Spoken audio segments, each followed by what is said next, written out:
ஒருத்தர் ரொம்ப கவலையோடு உட்காந்துருந்தார். எதை பற்றி சார் கவலைப்படுறீங்கன்னு கேட்டோம். எதிர்காலத்தை பற்றி கவலைப்படுறேன்னார். ஏன்னு கேட்டோம். என்ன பண்ணுறதுன்னே தெரியல சார், எதிர்காலம் ஒரே இருட்டாக இருக்குது, பாதையே புரியலன்னார். இன்றைக்கி நம்ம இளைஞர்கள் பல பேருக்கு எதிர்காலம் இருட்டாக தான் தெரியுது. அவங்கெல்லாம் இந்த கதையை கொஞ்சம் கேட்கணும். ஒரு மலை அடிவாரத்தில் ஒரு சின்ன கிராமம். அந்த மலை ரொம்ப உயரமானது. அடர்த்தியாக செடி கொடிகள் மரங்கள் அதில் மண்டி கிடக்குது. பகல் வேளையில் இருட்டாக தான் இருக்கும், அவ்வளோ அடர்த்தி. அந்த மலை உச்சியில் ஒரு கோவில். நாள் ராத்திரியே புறப்பட்டாதான் காலையில் அந்த கோவிலுக்கு போய் சேர முடியும். கிராமத்து இளைஞன் ஒருத்தன் அந்த மலை உச்சிக்கு போக வேண்டியிருந்தது. கையில் ஒரு விளக்கை எடுத்துக்கிட்டு நாள் ராத்திரியே புறப்பட்டான். புறப்பட்டு போனவன் கிராமத்து எல்லையிலேயே நின்றுட்டான். ஏன் தெரியுமா? அவன் கையில் இருந்த விளக்கோட வெளிச்சம் 10 அடி தூரத்துக்கு தான் தெரியுது. அது வரைக்கும் தான் பாதை தெளிவாக இருக்குது. அதுக்கு அப்பால எல்லாம் ஒரே இருட்டாக இருக்குது, பாதை புரியல. இவன் யோசனை பண்ணி பார்த்தான். மனசுக்குள்ள ஒரு சந்தேகம். 10 அடி தூரம் தானே வெளிச்சம் தெரியுது, அப்படின்னா நாம் 10 அடி தூரம் தானே போக முடியும். அதுக்கும் அந்தாண்ட ஒரே இருட்டாக இருக்குதே, அதில் எப்படி நாம் நடந்து போகிறது? நாம் ரொம்ப தூரம் நடந்து போய் ஆகணுமே. அப்படிப்பட்ட நினப்பெல்லாம் அவனுக்கு வந்துட்டுது. இதுதான் அவன் மனசில் ஏற்பட்ட தயக்கம். இப்படி யோசிச்சுக்கிட்டே அந்த இளம் ஆசாமி புறப்பட்ட இடத்துலயே நின்றுக்கிட்டு இருக்கிறான். அந்த சமயத்தில் ஒரு வயசான பெரியவர் அந்த பக்கமாக வந்தார். அவர் கையில் இதை விட சின்னதாக ஒரு விளக்கு வச்சிருந்தார். அது எப்படின்னா அது ஒரு 5 அடி தூரத்துக்கு தான் வெளிச்சம் காட்டுது. அவ்வளவு சின்ன விளக்கு. அவரும் மலை உச்சிக்கு போகிறதுக்காக தான் வந்துக்கிட்டு இருக்கிறார். அவரை பார்த்து இவன் கேட்டான், என்ன பெரியவரே, இவ்வளவு சின்ன விளக்கை வச்சுக்கிட்டு அவ்வளவு தூரத்துக்கு எப்படி மலையேற போறீங்க அப்படின்னு கேட்டான். நீ ஏன் இப்படி தயங்கிட்டே நிற்கிறேன்னு கேட்டார் பெரியவர். என்கிட்ட இருக்கிற விளக்கு 10 அடி தூரத்துக்கு தான் பாதையை காட்டுதுன்னா. இப்போ பெரியவர் சொன்னார், தம்பி, உன் கையில் இருக்கிற விளக்கு கொடுக்குற வெளிச்சத்தை வச்சு நீ முதல்ல 10 அடி தூரம் முன்னாடி போ. 10வது அடியில் போய் நின்றுக்கிட்டு பாரு, மறுபடியும் ஒரு 10 அடி தூரத்துக்கு பாதை தெரியும். இப்படி உன் கையில் இருக்கிற விளக்கு தொடர்ந்து வெளிச்சம் காட்டிக்கிட்டே இருக்கும். நீ முன்னேற முன்னேற அந்த வெளிச்சமும் முன்னேறும். அதனால் எத்தனை கிலோமீட்டர் தூரம் வேணும்னாலும் நீ இந்த 10 அடி தூரம் வெளிச்சத்தை வச்சுக்கிட்டே நீ போயிடலாம், புறப்படு அப்படின்னார். இப்போதான் அந்த பெரியவர் சொன்னது இளைஞனுக்கு பளிச்சுன்னு புரிஞ்சுதான். உடனே உற்சாகமாக புறப்பட்டான், உச்சிக்கு போய் சேர்ந்தான். இந்த கதையிலேருந்து நாம் புரிஞ்சிக்க வேண்டியது என்ன தெரியுமா? நீண்ட கால திட்டம் ஒன்று போடும் பொழுது நமக்கு முன்னாடி இருக்கிறத மறந்துட்டு மனசை போட்டு குழப்பிக்க கூடாது. உங்கள் கையில் என்ன இருக்கோ அதுலேயே உங்கள் எதிர்காலம் மறைஞ்சிருக்குது. கண் முன்னாடி தெரியறத வச்சு ஆரம்பிங்க, போக போக வழி தானா புலப்படும் அப்படிங்கிறார் ஒரு பெரியவர். பெரிய பயணங்களையெல்லாம் இப்படி தான் நடத்த வேண்டியிருக்கும். ஒவ்வொரு அடியாக எடுத்து வச்சா ஓடி போய் சேர்ந்து விடலாம். மலைச்சி போய் நின்றுட்டா நின்றுக்கிட்டே இருக்க வேண்டியது தான். நம்ம ஆள்லாம் ரொம்ப மோசமான இருக்கிறாங்க. ஒருத்தன் அப்படி தான் நீண்ட தூர பிரயாணம் ஒன்று புறப்பட்டான். ரயில் போய்கிட்டே இருந்தது. கொஞ்சம் தூரம் போச்சு, பாதி வழியில் கையில் வச்சுருந்த டிக்கெட்டை காற்றுல விட்டுட்டான். ஐயோ, என் டிக்கெட்டு போயிட்டுதே அப்படின்னு கத்த ஆரம்பிச்சுட்டான். பக்கத்தில் இருந்த பெரியவர் அவனை பார்த்து பரிதாபப்பட்டு, கவலைப்படாத தம்பி, போனால் போகுது, வேற டிக்கெட் வாங்கிக்கலாம் அப்படின்னு ஆறுதல் சொன்னார். அதுக்கு அவன் சொல்கிறான், சார், நான் அதுக்காக அழலை, அந்த டிக்கெட்டு கிடைச்சா தானே நான் எந்த ஊருக்கு போகணுங்கிறது எனக்கு தெரியும் அப்படிங்கிறான். ஒரு தெருவில் சில சிறுவர்கள் விளையாடிக்கிட்டு இருந்தாங்க. ஏதோ ஒரு உயரமான கல்லை நடுத்தெருவில் வச்சு அதை சுற்றி சுற்றி ஓடி வந்துக்கிட்டு இருக்கிறாங்க. அது என்ன விளையாட்டோ அவங்களுக்கு தான் தெரியும். கொஞ்ச நேரம் அப்படி விளையாடிக்கிட்டு இருந்தவங்க விளையாடி முடிச்சதும் அந்த கல்லை நடுத்தெருவில் அப்படியே விட்டுட்டு அவங்கவுங்க வீட்டுக்கு ஓடி போயிட்டாங்க. அதுக்கப்புறம் அந்த வழியாக 2 பெண்கள் பேசிக்கிட்டே வந்தாங்க. பேச்சு சுவாரஸ்யத்தில் நடுத்தெருவில் இருந்த அந்த கல்லை கவனிக்கலை. காலில் இடிச்சுட்டுது, லேசாக ரத்தம் வந்துட்டுது, வலி தாங்கலை. காலில் இடிச்சுக்கிட்ட பொண்ணு திட்ட ஆரம்பிச்சுட்டுது. வர வர ஊர் உலகம் ரொம்ப கெட்டு போச்சு, யாருக்கும் பொறுப்பே கிடையாது பாரு, இப்படி நடுத்தெருவில் பொறுப்பு இல்லாமல் இப்படி கல்லை போட்டு வச்சுருக்கிறாங்களே, இது நியாயமா அப்படின்னு சொல்லி இந்த சமூகத்தை கடுமையாக விமர்சனம் பண்ணிக்கிட்டு அவங்க போயிட்டாங்க. கொஞ்ச நேரம் கழித்து ஒரு வாலிபன் அந்த வழியாக வந்தான். அந்த கல்லை பார்த்தான், நின்னான், ஒரு நிமிஷம் யோசனை பண்ணான், என்ன பண்ணலாம்னு பார்த்தான். தன்னுடைய வீரத்தையும் பலத்தையும் காட்டணும்னு நினச்சான். பின்னாடி போனான். அப்புறம் வேகமாக ஓடி வந்து ஒரு சின்ன ஹை ஜம்ப் அப்படியே துள்ளி குதிச்சான். துள்ளி குதித்து தாண்டி அந்த பக்கமாக போய் விழுந்தான். அப்படியே விசில் அடிச்சுக்கிட்டு அவன் பாட்டுக்கு நடந்து போகிறான். அடுத்தபடியாக ஒரு காதல் ஜோடி அந்த வழியாக வந்தது. நடுத்தெருவில் கல் கண்ணில் பட்டது. அவங்க 2 பேரும் ரொம்ப நெருக்கமாக சேர்ந்து வந்துக்கிட்டு இருக்கிறாங்க. நடுவில் கல் இருக்கிறதுனால கொஞ்ச நேரம் 2 பேரும் விலகி மறுபடியும் இந்த பக்கம் வந்து சேர்ந்து போகணும். கொஞ்ச நேரம் நாம் பிரிய வேண்டி இருக்குதே அப்படின்னு வருத்தத்தோட முணுமுணுத்துக்கிட்டே இந்த பக்கம் வந்தாங்க. அதுக்கப்புறம் வழக்கம் போல் சேர்ந்து அவங்க பாட்டுக்கு எதிர்காலத்தை பற்றி கற்பனை பண்ணிக்கிட்டே போயிட்டாங்க. கடைசியாக அந்த வழியாக பார்வை இல்லாத ஒருத்தர் வந்துக்கிட்டு இருக்கார். அவர் கையில் வழக்கமாக வச்சிருக்கிற அந்த ஊன்றுகோல், கையில் இருக்கிற அந்த ஊன்றுகோலால் தனக்கு முன்னாடி அப்படியே தட்டிக்கிட்டு பார்த்துக்கிட்டே அவர் மெதுவாக நடந்து வந்துக்கிட்டு இருக்கிறார். வழியில் இருக்கிற அந்த கல் தட்டுப்பட்டுது. உடனே நடுத்தெருவில் ஒரு கல் இருக்குங்கிறத அவர் புரிஞ்சுக்கிட்டார். உடனே குனிஞ்சார், அந்த கல்லை தடவி பார்த்து எடுத்தார், தெரு ஓரமாக கொண்டுட்டு போய் போட்டார். அதுக்கப்புறம் அவர் பாட்டுக்கு அவர் வழியில் நடந்து போனார். இப்போது இதில் பல பேர் வந்தாங்க போனாங்க. இவங்களில் பார்வை உள்ளவங்க யார், பார்வை இல்லாதவங்க யார்? இப்படி ஒரு கேள்வி கேட்டால் என்ன பதில் சொல்ல முடியும்? கொஞ்சம் யோசிச்சு பார்த்தா இன்னைக்கு பல பேர் இப்படி தான் இருந்துகிட்டு இருக்கிறோம். ஒரு ஆள் பார்க்கறதுக்கு பெரிய மனுஷன் மாதிரி இருக்கார். ஒரு தெரு வழியாக நடந்து வந்துகிட்டு இருந்தார். இருட்டு நேரம். வழியில் ஒரு பெரிய கல் கிடந்தது, கருங்கல். பார்த்தார், கொஞ்ச நேரம் யோசிச்சார்.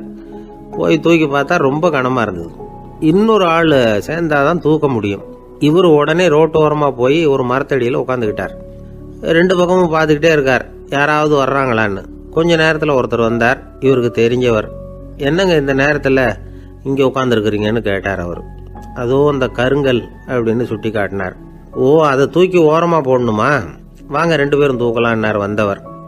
நான் அதுக்காக உட்காந்துருக்கலன்னார் இவர். பின்ன வேற எதுக்காகன்னார் அவர். ஒரு மனுஷன் கருங்கல்லில் காலை இடிச்சுக்கிட்டான்னா எப்படி துள்ளுவான்னு பார்க்கணுங்கிறது எனக்கு ரொம்ப நாளாக ஒரு ஆசை. அதுக்காக தான் உட்காந்துருக்கிறேன் அப்படின்னாராம். ஒரு நாள் ஒரு தகப்பனார் தன்னுடைய பிள்ளைய அழைச்சிட்டு வந்தார். சார், இவன் சரியாக படிக்க மாட்டேங்கிறான், பெரியவங்களை மதிக்க மாட்டேங்கிறான். நீங்கள் கொஞ்ச நாள் இவனுக்கு குருவாக இருந்து நல்ல விஷயங்களை சொல்லி கொடுத்தா தேவையில்லைன்னார். பெரியவங்களையே மதிக்காதவன் எப்படி என்ன மதிக்க போகிறான் அப்படிங்கிறது நமக்கு யோசனை வரும் இல்லையா? வேணாங்க, என்னை விட்டுருங்க அப்படின்னோம். அவர் விட மாட்டேன்னு விட்டார். இல்லைன்னா அவரே சிஷ்யன் ஆகிடுவார் போல இருந்தது. சரி, வேறு வழி இல்லாமல் அந்த பையனையே என்னுடைய சைடை நான் ஏற்றுக்கிட்டு உபதேசமெல்லாம் பண்ண ஆரம்பித்தோம். அதாவது குரு பக்தின்னா அது எப்படி இருக்கணுங்கிறத பற்றி சொல்லி கொடுத்தோம் அவனுக்கு. சதமகர் அப்படின்னு ஒரு குரு இருந்தார். அவருக்கு ஒரு சீடர். அவன் பேர் துளசி சைதன்யன். நைஷ்டிக பிரம்மச்சாரி. தன்னுடைய குருவுக்கு எந்த நேரத்தில் எது தேவைங்கிறத புரிஞ்சுக்கிட்டு சேவை செய்கிறவன். ஆனால் இவனை பற்றி மற்ற சீடர்களுக்கு பொறாமல் வந்துட்டுது. இவன் மட்டும் இப்படி இருக்கானேன்னு உடனே குரு கிட்ட போய் கோல் மூட்டினாங்க. அவன் சரியில்லை, அவன் நடந்துக்கிறது சரியில்லை, அப்படி இப்படின்னு எதையாவது சொல்லி. இருந்தாலும் இதையெல்லாம் அந்த குரு நம்பலை. அவருக்கு தெரியும் யார் யார் எப்படின்னு. துளசி சைதன்யன் பெருமையை மற்ற சீடர்களுக்கு உணர்த்தணும் அப்படின்னு நினைச்சார். அதுக்கு ஒரு வழி பண்ணார். ஒரு நாள் சீடர்களை எல்லாம் கூப்பிட்டுக்கிட்டு ஒரு காட்டு வழியாக போய்கிட்டு இருந்தார். அங்கே ஒரு பெரிய மலை அருவி கொட்டிக்கிட்டு இருந்தது. குரு சீடர்கள் பக்கம் திரும்பினார். இந்த மலையின் மேலே இருந்து அந்த படுபாதாளத்தில் குதிக்கிறதுக்கு உங்களில் யார் தயார் அப்படின்னு கேட்டார். ஒரு சீடனும் வாயை திறக்கலை, ஒதுங்கி நின்றுக்கிட்டாங்க. பின்னாடி மூட்டை முடிச்சோடு வந்துக்கிட்டு இருந்தான் துளசி சைதன்யன். அவனை பார்த்தார். தப்பாருப்பா, நீ மேலே இருந்து அந்த அருவியில் குதி அப்படின்னார். அப்படியே செய்கிறேன் சுவாமின்னா ஓடி போய் பொத்துன்னு குதிச்சுட்டான். அடுத்த கணமே குருநாதர் தன்னுடைய யோக சக்தியால் பறந்து போய் அவன் கீழே விழுந்துடாமல் தாங்கி பிடிச்சி கொண்டுகிட்டு வந்துட்டார். மற்ற சீடர்களுக்கெல்லாம் ஒரு மாதிரி ஆயிட்டுது. அடுத்தபடியாக என்ன பண்ணலாம்னு யோசிச்சாங்க இவனை மாட்டி விடுறதுக்கு. ஒரு நாள் வெத்தலை அடிக்கிற ஒரு சின்ன உரலையும் உலக்கையையும் எடுத்து ஒளிய வச்சுட்டாங்க. சதமகர் சன்னியாசி இல்லை, அவர் வெத்தலை போடுவார். பல்லு சரியில்லை, அதனால் இடித்து தான் வெத்தலையை போடணும். திடீர்னு வெத்தலை பாக்கு கேட்டார். வழக்கமாக உரலில் இடித்து தர்றது தான் துளசியின் பழக்கம். உரலை தேடினா கிடைக்கல, என்ன பண்ணுறது? குரு கேட்டுவிட்டாரே, குரு சேவை தானே முக்கியம். என்ன பண்ணால் வெத்தலை பாக்க தன்னுடைய வாயில் போட்டு முன்னும் அதை எடுத்து அவர்கிட்ட கொடுத்துட்டான். குரு எதையோ படிச்சுக்கிட்டே அதை வாங்கி வாயில் போட்டுக்கிட்டார். துளசி இன்னைக்கு தாம்பூலம் நல்லா இடிக்கப்பட்டிருக்கு, ருசியாக வேற இருக்குது, அதை இடித்த பாத்திரத்தை என் கண்ணால் பார்க்கணும்னு ஆசையாக இருக்குன்னு விட்டார். அதை மட்டும் அனுப்பி போய் நீ வர வேண்டான்னு வேற சொல்லிவிட்டார். இதை கேட்டதும் துளசி தவிச்சு போயிட்டான். இவன் போகாமல் எப்படி வாயை மட்டும் அனுப்பி வைக்க முடியும்? இவன் தவிக்கிறத பார்த்ததும் மற்ற சீடர்களுக்கெல்லாம் மனசுக்குள்ளே ரொம்ப சந்தோஷம். துளசி கொஞ்சமும் யோசிக்கலை. வாழை எடுத்தான், தன்னுடைய தலையவே அப்படியே அறுத்து வெட்டி எடுத்தான். இன்னொரு சீடங்கிட்ட கொடுத்துட்டான், எடுத்துகிட்டு போகணும்னு சொல்லி. கொண்டுட்டு போய் குரு முன்னாடி வைக்கிறாங்க. அந்த தலையில் வாய் திறந்துருக்கு, வெத்தலை போட்டு முன்னு இருந்தது, தெரிஞ்சு போச்சு, சிவப்பாக இருந்தது. அவனுடைய குரு பக்தியை இப்போ எல்லாரும் ஒத்துக்கிட்டாங்க. அதுக்கப்புறம் குரு சதமகர் தன்னுடைய அற்புத திறமையினால அந்த தலையை மறுபடியும் ஒட்ட வச்சுட்டார். துளசிக்கு உயிர் வந்துட்டுது. இப்படி ஒரு பெரிய கதை உண்டு. அதாவது துளசி சைதன்யன் அவனுடைய குரு பக்தி எப்படி அப்படின்னு கேட்டோம். ரொம்ப அபாரம் அப்படின்னு அந்த பையன் அடக்கமாக, சும்மா விளையாட்டுக்காக தான் அப்படி அவங்ககிட்ட கேட்டோம். ஏன்பா உன்னுடைய குரு பக்தியை என்கிட்ட காட்டுறதுக்கு உன்னோட கழுத்தை நீயே அறுக்கணும்னு நான் சொன்னா அதை நீ செய்வியா அப்படின்னு கேட்டோம். என்னுடைய கழுத்தை நானே அறுக்க வேண்டிய அவசியம் இல்லை சார் அப்படின்னா அவன். ஏண்டான்னு, அதே காரியத்தை தான் இனிமேல் நீங்கள் தினமும் செய்ய போறீங்களே சார் அப்படிங்கிறான். ஆசைப்படுறதுல தப்பு இல்லை, ஆனால் அந்த ஆசை தேவைக்கு தகுந்த மாதிரி இருக்கணும். தேவைக்கு மீறிய ஆசைகள் இருக்கு பாருங்க, அது தேவையில்லை. இந்த கருத்தை வலியுறுத்தது மாதிரி ஒரு கதை உண்டு. தேவேந்திரனுக்கு திடீர்னு வீடு கட்டணும்னு ஒரு ஆசை வந்துதான். வீடுன்னா நாம கட்டுற மாதிரி இல்லை. தேவேந்திரன் வீடுன்னா சும்மாவா, ஒரு பிரம்மாண்டமான அரண்மனை கட்டணும். அது மாதிரி இந்த 3 லோகத்திலையும் ஒரு அரண்மனை கிடையாது அப்படின்னு எல்லாரும் சொல்லணும். இது அவனோட ஆசை. உடனே தேவ தச்சரான விஸ்வகர்மாவை கூப்பிட்டான், உத்தரவு போட்டான். விஸ்வகர்மா தன்னுடைய உதவியாளர்களை எல்லாம் கூப்பிட்டு ஒன்னா சேர்த்துக்கிட்டார். படாத பாடுபட்டு ஒரு பெரிய அரண்மனையை கட்டி முடிச்சார். கட்டி முடிக்க 1000 வருஷம் ஆச்சு. தேவேந்திரன் பார்க்குறான். அவனுக்கு திருப்தி ஏற்படலை. என்னுடைய அந்தஸ்துக்கு இது ரொம்ப சாதாரணமான கட்டிடம், இதை விட இன்னும் பெருசாக கட்டு அப்படின்னா. தேவ தச்சர் திணறி போயிட்டார். அவரால் அதுக்கு மேலே எதுவும் செய்ய முடியல. என்ன பண்ணுறதுன்னு யோசனை பண்ணார். நேராக நாரதர் காலில் போய் விழுந்தார். நீங்கள் தான் என்னை இந்த பிரச்சனையிலேருந்து காப்பாற்றணும்னார். நாரதர் யோசனை பண்ணார். சரி கவலைப்படாதேன்னார். நேராக இந்திரன்கிட்ட போனார். இந்திரன் நாரதரை பார்த்த உடனே வாங்கன்னு கூட்டிகிட்டு போய் அரண்மனையை காட்டினான். இது மாதிரி ஒரு அரண்மனையை நீங்கள் வேற எங்கேயாவது பார்த்துருக்குறீங்களா அப்படின்னு ரொம்ப பெருமையாக கேட்டான். நான் பார்த்ததில்லை, ஆனால் என்னை விட வயசில் மூத்தவர் மகரிஷி லோமேசர், அவர் ஒரு வேளை பார்த்துருக்கிறாரா என்னமோ அப்படின்னார். உடனே அவரை மனசில் நினச்சி தியானம் பண்ணினார். அடுத்த கணம் லோமேசர் அங்கே வந்தார். இடையில ஒரு சின்ன துண்டு, கையில் ஒரு கமண்டலம், தலையில் ஒரு பாய், அவ்வளவுதான் அவர்கிட்ட இருந்தது. எதுக்காக தலையில் இந்த பாய் அப்படின்னு கேட்டான் இந்திரன். என்ன மாதிரி அற்ப ஆயுள் உள்ள ஒரு ஜீவன் தனியாக வீடு கட்டிக்கிட்டு திண்டாடணுமா? இந்த பாய் தான் ஒரு வீடு மாதிரி எனக்கு நிழல் கொடுக்குது அப்படின்னார் அவர். என்னது, உங்களுக்கு அவ்வளவு கொஞ்சமான ஆயுளா அப்படின்னு ஆச்சரியத்தோடு கேட்டான் இந்திரன். ஆமாம், இதை பாரு, என்னுடைய மார்பில் ஒரு பொற்காசு அளவுக்கு ரோமம் உதிர்ந்துட்டுது. எப்போ என் உடம்புல உள்ள எல்லா ரோமமும் உதிர்ந்துருமோ அப்போ என்னுடைய ஆயுள் முடியும் அப்படின்னார். எப்போ அந்த ரோமங்கள் பூரா உதிரும்னு கேட்டான் இவன். ஒரு பிரம்மா மறைஞ்சதும் ஒரு ரோமம் உதிரும். என் உடம்புல உள்ள ரோமங்களின் எண்ணிக்கை எவ்வளவோ அவ்வளவு பிரம்மாக்கள் தோன்றி அவங்க ஆயுள் முடியும் பொழுது என் உடம்புல உள்ள ரோமங்கள் பூரா உதிரும் அப்படின்னார். அப்படின்னா ஒரு பிரம்மாவோட ஆயுள் எவ்வளவு காலம்னு கேட்டான். ஒரு பிரம்மாவுக்கு 100 தேவ வருஷம். ஒவ்வொரு தேவ வருஷத்துக்கும் 365 தேவ நாள். ஒவ்வொரு தேவ நாள்லேயும் ஒன்ன மாதிரி 14 இந்திரர்கள் தோன்றி மறைகிறாங்க அப்படின்னு மகரிஷி லோமேசர் சொல்கிறார். இதை கேட்டதும் இந்திரன் ஆடி போயிட்டான். அவ்வளவு ஆயுள் உள்ள இவரே அற்ப ஆயுள்னு சொல்கிறார். நான் என்னுடைய ஆயுளை பெருசாக நினச்சிக்கிட்டு பிரம்மாண்டமான அரண்மனை கட்டணும்னு ஆசைப்படுறேனே அப்படின்னு நினச்சான். எனக்கு வீடு கட்டின வரைக்கும் போதும்னு விட்டான். அதனால் நாமெல்லாம் நம்முடைய தேவைக்கு தகுந்த மாதிரி ஆசைப்படுறது தான் நியாயம். ஆனால் அப்படியே நடந்துக்கிறோம். மனுஷன் கடவுளையே ஏமாற்றி காசு வாங்கிறதுக்குள்ள ஆசைப்படுறான். ஒருத்தன் கடவுளை நினச்சி தவம் இருந்தான். கடவுள் நேரில் வந்தார். தேவலோகத்தில் ரூபாய்க்கெல்லாம் என்ன மதிப்புன்னு கேட்டான். அங்கெல்லாம் ரூபாய்ங்கிறது உங்கள் பணத்தில் 1 கோடி ரூபாய்க்கு சமம். அதாவது தேவலோகத்தில் 1 ரூபான்னா இங்கே 1 கோடி ரூபா. அது மாதிரி எங்களுக்கு ஒரு நாளுங்கிறது உங்கள் கணக்கில் 1 கோடி வருஷத்துக்கு சமம் அப்படின்னார் கடவுள். அப்படின்னா எனக்கு நீங்கள் அதிகமாக எதுவும் தர வேணாம், உங்கள் கணக்குப்படி ஒரே 1 ரூபா கொடுங்க, அது போதும்னா இவன் ரொம்ப சாமர்த்தியமாக. கடவுள் யோசனை பண்ணார். அது ஒன்றும் கஷ்டம் இல்லை, 1 ரூபா தானே கேட்குற, கொடுத்துட்றேன். ஆனால் இப்போ வரும்பொழுது நான் எடுத்துக்கிட்டு வரல, எங்கள் கணக்குப்படியே 1 நாள் பொறுத்துக்க பணத்தோடு வந்துடுறேன் அப்படின்னு சொல்லிவிட்டு பறந்து போயிட்டார். இயேசுநாதர்கிட்ட ஒருத்தர் கேட்டாராம், இயேசுவே என்னை எவ்வளவு நேசிக்கிறீர்கள் அப்படின்னு. அவர் தன்னுடைய 2 கைகளையும் அகல விரித்து இவ்வளவு என்று சொல்லி சிலுவையில் உயிர் நீத்தார் அப்படின்னு சொல்லுவாங்க. அதாவது அந்த நேசிப்புக்கு எல்லை கிடையாது, அதே போல மன்னிப்புக்கும் எல்லை கிடையாது. இது இயேசுநாதர் சொல்லி கொடுத்த ஒரு பாடம். இயேசுனுடைய சீடர்களில் ஒருத்தன் பீட்டர், அவன் ஒரு நாள் இயேசுநாதர்கிட்ட கேட்டிருக்கான், இயேசுவே, நான் என்னுடைய தம்பி கிட்ட அடிக்கடி சண்டை போட்டுக்கிட்டு இருக்கிறேன், என்னுடைய சகோதரன் கூட. அவனை நான் எத்தனை தடவை மன்னிக்கிறது? ஏற்கனவே 7 தடவை அவனை மன்னிச்சுட்டேன் அப்படின்னு சொல்லியிருக்கிறான். அப்போ இயேசு சொன்னாராம், மன்னிக்கிறதுக்கு எத்தனை தடவைங்கிற கணக்கெல்லாம் கிடையாது. எத்தனை தடவை உன்னுடைய சகோதரன் உன்னை கோபப்படுத்துகிறானோ அத்தனை தடவை நீ மன்னிக்கிறதுக்கும் தயாராக இருக்கணும். அதுதான் அப்படின்னு சொன்னாராம்.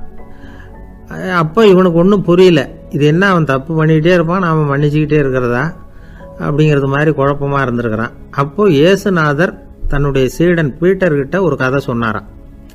அந்த கதை இன்றைக்கு நாம் எல்லாரும் சிந்தித்து பார்க்க வேண்டிய ஒரு கதை. அதாவது மன்னிப்பை விரும்புகிறவர்கள் மன்னிக்கவும் தயாராக இருக்க வேண்டும் அப்படிங்கிறது தான் அந்த கதையினுடைய தத்துவம். அந்த இயேசுநாதர் சொன்ன கதை என்னன்னா, ஒரு மன்னர் இருந்தார். அவர் ஒரு நாள் அரண்மனையில் உட்காந்து கணக்கு வழக்குகள்லாம் பார்த்துக்கிட்டு இருந்தார். நம்ம அரண்மனையிலேருந்து யார் யார் அரசாங்க கடன் வாங்கியிருக்கிறாங்க, யார் யார் திருப்பி செலுத்தியிருக்கிறாங்க அப்படிங்கிற விவரத்தையெல்லாம் பார்த்துக்கிட்டு இருந்தார். அப்போ தான் புரிஞ்சுது, அந்த அரண்மனையில் வேலை செய்கிற ஒருத்தனே அரசாங்க கடன் வாங்கியிருக்கிறான். எவ்வளவு? 10,000 பொற்காசுகள் வாங்கியிருக்கான் கடன். இந்த 10,000 பொற்காசுகளை திருப்பி செலுத்தலை அரசாங்கத்துக்கு. இது மன்னர் கவனத்துக்கு வந்தது. உடனே நம்ம அரண்மனையில் இருக்கிறவனே அரசு கடன் வாங்கி திருப்பி செலுத்தாமல் இருக்கான், அவனை கூப்பிட்டு வாங்கன்னு சொல்லி கூப்பிட்டுட்டு வந்தாங்களாம். விசாரிச்சிருக்கிறாங்க, என்னப்பா நீ எவ்வளவு ஒன்று? ஆமாங்க, 10,000 பொற்காசுகள் வாங்கியிருக்கிறேன், இன்னும் திருப்பி கட்டலைன்றான். உடனே அவர் மன்னர் சொல்லியிருக்கிறார், நம்ம சட்டத்திட்டப்படி நீ உடனே பணத்தை திருப்பி கட்டிடு. அப்படி உன்னால் கட்ட முடியலன்னா உன்னுடைய வீடு வாசல் சொத்து சுகம் எல்லாத்தையும் விற்று அந்த பணத்தை அரசு கருவூலத்தில் சேர்த்துக்கிறதுக்கு நானே ஏற்பாடு பண்ணிடுறேன் அப்படின்னு அந்த மன்னர் சொன்னாராம். இவன் அப்படியே அதிர்ச்சி ஆகிட்டான், அப்படியே பொத்துன்னு காலில் விழுந்தானா. மன்னா, என்னை மன்னிச்சுங்க, என்னால் முடியல, எனக்கு மன்னிப்பு கொடுங்க அப்படின்ட்டுருக்கான். உடனே அவர் எழுந்திரிச்சு, சரி நீ மன்னிப்பு கேட்டுவிட்ட, அதனால் உன்னை மன்னிக்கிறேன், நீ பணம் கட்ட வேண்டாம் அப்படின்னு சொல்லி அந்த மன்னர் அவனை விட்டுட்டாராம். பணத்தையும் தள்ளுபடி பண்ணிட்டார், நீ திருப்பி கட்ட வேண்டான்னு. இவனுக்கு ரொம்ப மகிழ்ச்சி. அதனால் ரொம்ப உல்லாசமாக வந்துகிட்டு இருக்கிறான். தெருவில் வந்துக்கிட்டு இருக்கிறப்ப இவங்கிட்ட கடன் வாங்கின ஒருத்தன் எதுக்கு வந்துக்கிட்டு இருக்கான். அவன் இவங்கிட்ட ஒரு 100 பொற்காசுகள் கடன் வாங்கியிருக்கான். அவன் வந்தான், இவன் போய் அவன் சாட்டையை பிடிச்சிக்கிட்டான், நீ எப்படா என் கடனை திருப்பி கொடுக்க போகிறேன்னு. அவன் இப்போ முடியல, கொஞ்சம் பொறுத்துக்கா, அப்புறம் தரேன் இருக்கான். அதெல்லாம் முடியாது, நீ கொடுத்து தான் ஆகணும் அப்படின்னு இவன் புடிவமாக சொல்கிறான். இப்போ நிலைமையை பாருங்கள், இவன் ஏற்கனவே 10,000 பொற்காசுகள் அரசாங்கத்தில் கடன் வாங்கினா அதுக்கு மன்னிச்சு விட்டுட்டார் இவனை. ஆனால் இவன் இன்னொருத்தனை மன்னிக்கிறதுக்கு தயாராக இல்லை. இவங்கிட்ட கடன் வாங்கின இன்னொருத்தன் 10 பொற்காசுகள், அவனை மன்னிக்க தயாராக இல்லை. அவனை கொண்டு போய் நீதிமன்றத்தில் கொண்டு போய் நிறுத்தி தண்டனை வாங்கி கொடுத்துட்டான். நீதிபதி என்ன சொன்னார், அந்த இவன் வாங்கின பொற்காசுகளை திருப்பி கட்டுற வரைக்கும் ஜெயிலில் இருக்கணுங்கிறது தீர்ப்பு. ஆனால் உடனே அரசர் காதில் விழுந்தது.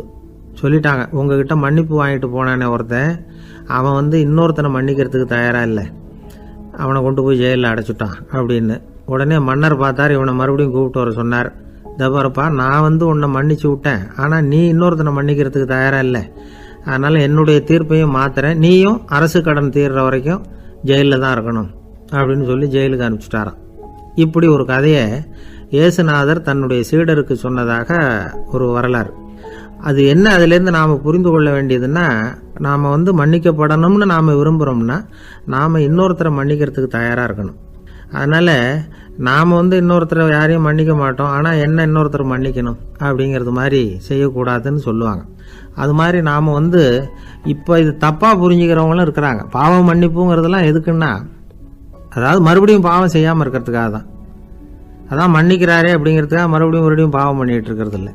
அதான் ஒருத்தர் கேட்டாராம், பாவத்திலேருந்து மன்னிப்பு கிடைக்கணும்னா நீ என்ன செய்யணும் அப்படின்னு கேட்டிருக்கார். அதுக்கு அவன் சொல்லியிருக்கிறான், நான் முதல்ல பாவம் செய்யணும், அப்போ தானே மன்னிப்பு கிடைக்கும் அப்படின்னு நானாம். இப்படிப்பட்டவர்கள் தான் இன்றைக்கி உலகத்தில் அதிகமாக இருக்கிறாங்க. அதனால் இந்த மன்னிப்பின் மகத்துவங்கிறது இயேசுநாதர்கிட்டேருந்து தான் நாம் புரிஞ்சுக்கணும். அந்த இயேசு சொன்ன அந்த மன்னிக்கிற மனோபாவம் இருந்தால் இன்றைக்கி உலகம் பூராவும் அமைதி பூங்காவாக இருக்கும். அதில் ஒன்றும் ஆச்சரியமே இல்லை, அதில் ஒன்றும் சந்தேகமும் இல்லை. அதனால் மன்னிக்கிற மனோபாவத்தை நாம் எல்லாரும் நமக்குள்ளே வளர்த்து கொள்ள வேண்டும் அப்படிங்கிறது தான் நாம் இன்றைக்கு எல்லோரும் சிந்தித்து பார்க்க வேண்டிய ஒரு செய்தி. என்ன சார், உங்கள் பையன் என்ன செஞ்சுக்கிட்டு இருக்கிறான் இப்போ அப்படின்னு கேட்டார் ஒருத்தர். அடிக்கடி கண்ணாடி முன்னாடி நின்று அழகு பார்த்துக்கிட்டு இருக்கிறான் சார் அப்படின்னாரு அப்பா. இளம் பருவம் இப்படி தான் இருக்கும், அதையெல்லாம் சாதாரணமாக நினச்சிடாதீங்க அப்படின்னாரு அவர். என்ன சார் சொல்கிறீங்க, கண்ணாடி முன்னாடி நின்றுக்கிட்டு நேரத்தை வீணாக்கிக்கிட்டு இருக்கான், அதை ஒரு பெரிய விஷயமா நான் நினைக்கணுமா அப்படின்னாரு இவர். இளம் பருவத்தில் இளைஞர்களுக்கும் சின்ன பொண்ணுங்களுக்கும் அடிக்கடி கண்ணாடியில் பார்க்கணும்னு தோணும். அது வெறுமனே அழகு பார்க்கறது மட்டும் இல்லை, அவங்க தங்களையே தேடி கண்டுபிடிக்கிற ஒரு முயற்சி அது. இது ஒரு மனோதத்துவ விளைவு. இது வரைக்கும் சின்ன பிள்ளையா இருந்துட்டோம், இனிமேல் நாமளும் மற்றவங்க மாதிரி மனிதர்கள் தான் அப்படிங்கிற உணர்வு அவங்களுக்கு வருது. தங்களோட முகம் எப்படி இருக்குது, அழகு எப்படி இருக்குது, உடம்பு நேரம் எப்படி இருக்குது, முடி எப்படி இருக்குது அப்படிங்கிறதையெல்லாம் கண்டுபிடிக்கிறாங்க. அதுக்கப்புறம் இன்னொரு ஆணோ பொண்ணோ தன்னை கவனிக்கணும் அப்படின்னு நினைக்கிறாங்க. இதெல்லாம் மனோதத்துவ உண்மைகள், இதெல்லாம் இயற்கை. இதை பார்த்துட்டு பெற்றவங்க பிள்ளைங்க கெட்டு போட்டாங்க அப்படின்னு நினைக்கக்கூடாது, அவங்கள திட்டிக்கிட்டே இருக்கக்கூடாது. இன்றைக்கி பல குடும்பங்களில் இதுதான் நடந்துக்கிட்டு இருக்குது. மனுஷ வாழ்க்கையிலேயே இப்படியும் இல்லாத அப்படியும் இல்லாத ஒரு பருவம் இளம் பருவம். 13லேருந்து 19 வயசுக்கு உட்பட்ட ஆண்கள் பெண்கள் இந்த வகையை சேர்ந்தவங்க, டீனேஜ் குரூப். இவங்கள சின்னவங்கன்னு நினச்சிட முடியாது, பெரியவங்கன்னு நினச்சிட முடியாது. இவங்க ரொம்ப சென்சிட்டிவ். சமூகம் நினச்சா இவங்களை நல்லவங்களாகவும் ஆக்கலாம், கெட்டவங்களாகவும் ஆக்கலாம். கொஞ்சம் அக்கறை எடுத்துக்கிட்டால் பெரிய பெரிய மேதைகளையும் விஞ்ஞானிகளையும் உருவாக்கலாம். ஆனால் நடக்கிறது என்ன தெரியுமா, அநேகமாக இவங்களை யாருமே சரியாக புரிஞ்சுக்கிறது இல்லை, இவங்களை சரியாக நடத்துறதும் இல்லை. இது வரைக்கும் நாம் சொல்கிறத கேட்டுக்கிட்டு இருந்தான், இப்போல்லாம் அவன் இஷ்டத்துக்கு நடக்க ஆரம்பிச்சுட்டான் அப்படின்னு வருத்தப்படுற பெற்றோர்கள் அதிகம். இது வருத்தப்படுற விஷயம் இல்லை, சந்தோஷப்பட வேண்டிய விஷயம். உங்கள் புள்ள சொந்தமாக யோசிக்க ஆரம்பிக்கிறதும் நடந்துக்க ஆரம்பிக்கிறதும் ஒரு தப்பான விஷயமா? அவன் கடைசி வரைக்கும் உங்கள் பேச்சையே கேட்டுக்கிட்டு இருக்கணுங்கிறது என்ன நியாயம்? இன்றைக்கி இளைஞர்களை பெரியவங்க தப்பாக புரிஞ்சுக்கிட்டு தவறாக நடத்துறதுனால தான் அவங்களுக்கு வெறுப்பு, எரிச்சல், மனக்கசப்பு எல்லாம் உண்டாகுது. பெற்றவங்க சரியாக மதிக்கிறது இல்லை அப்படிங்கிற ஒரே காரணத்தினாலேயே வீணாக போகிற பிள்ளைங்க இன்றைக்கி அதிகம். சரி, பெற்றவங்களுக்கு இன்றைக்கி என்ன தான் புத்தி சொல்ல வர்றீங்க அப்படின்னு கேட்குறீங்களா? நாம் எதையும் சொல்ல வரல, ஆனால் அது சம்பந்தமான சில நிபுணர்கள் சொல்லியிருக்கிறத உங்கள் காதில் போட்டு வைக்கலாம். அது என்னென்னா, பிள்ளைங்க கிட்ட அன்பு செலுத்துங்க. குழந்தையாக இருந்தப்போ எவ்வளவு பாசமாக இருந்தீங்க, வளர வளர அதை ஏன் குறைச்சிக்கிறீங்க? பெற்றவங்களின் அன்பான வார்த்தைகளுக்கு ஏங்குறவங்க தான் இன்றைய இளைஞர்கள். அவங்க எதை சொன்னாலும் அதை அக்கறையாக காது கொடுத்து கேளுங்க, அலட்சியப்படுத்தாதீங்க. அவங்க விரும்புறது உங்ககிட்ட இருந்து ஒரு மதிப்பு, மரியாதை, அங்கீகாரம், இவ்வளவுதான். அவங்க அவங்களாவே முடிவுகள் எடுக்கட்டும், அதுக்கு நீங்கள் உதவியாக இருங்க, அது போதும். மற்றவங்க முன்னாடி, முக்கியமாக அவங்க நண்பர்கள் முன்னாடி அவங்கள பற்றி மட்டமாக பேசாதீங்க. அவங்கக்கிட்ட பொய் சொல்லக்கூடாது. நீங்கள் சொன்னது பொய்ன்னு தெரிஞ்சு போச்சுன்னா உங்கள் பேரில் அவங்களுக்கு இருக்கிற மதிப்பு போயிடும், நம்பிக்கை போயிடும். அவங்களுக்கு முன்னாடி நீங்கள் சண்டை போடக்கூடாது. உங்கள் பிள்ளைய எப்பவும் இன்னொரு பிள்ளையோட ஒப்பிட்டு பேசுகிற வேலையே வேணாம். கூட பிறந்த மற்றவங்களோட கூட ஒப்பிடக்கூடாது. இப்படி செஞ்சால் அவன் உங்ககிட்டையும் பிரியமாக இருக்க மாட்டான், அவங்ககிட்டையும் பிரியமாக இருக்க மாட்டான். புள்ள எங்கே போகிறான், என்ன பண்ணுறான் அப்படின்னுலாம் துப்பறிஞ்சிக்கிட்டு இருக்கக்கூடாது. இளைஞர்கள் தனிமையை விரும்புகிறவங்க.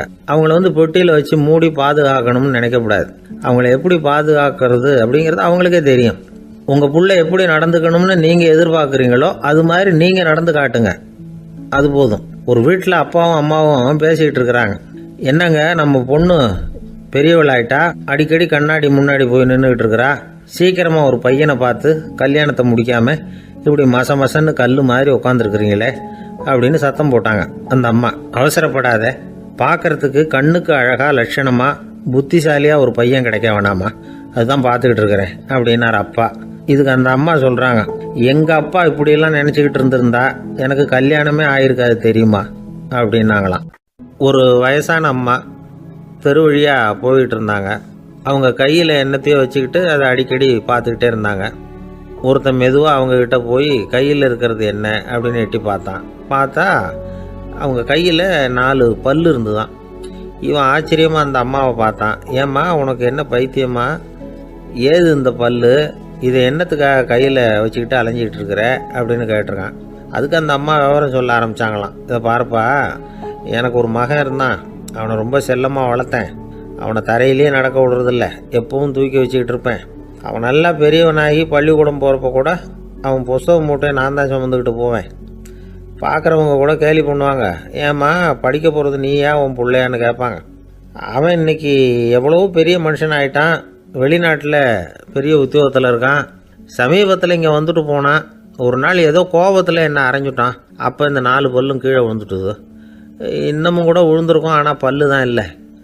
என் புள்ள அரைஞ்சதுனால விழுந்த பல்லு இல்லையா அது, அதனால் இதை எப்பவும் என் கையிலேயே வச்சுக்கிட்டு ஆசையோடு பார்த்துக்கிட்டு இருக்கிறேன்.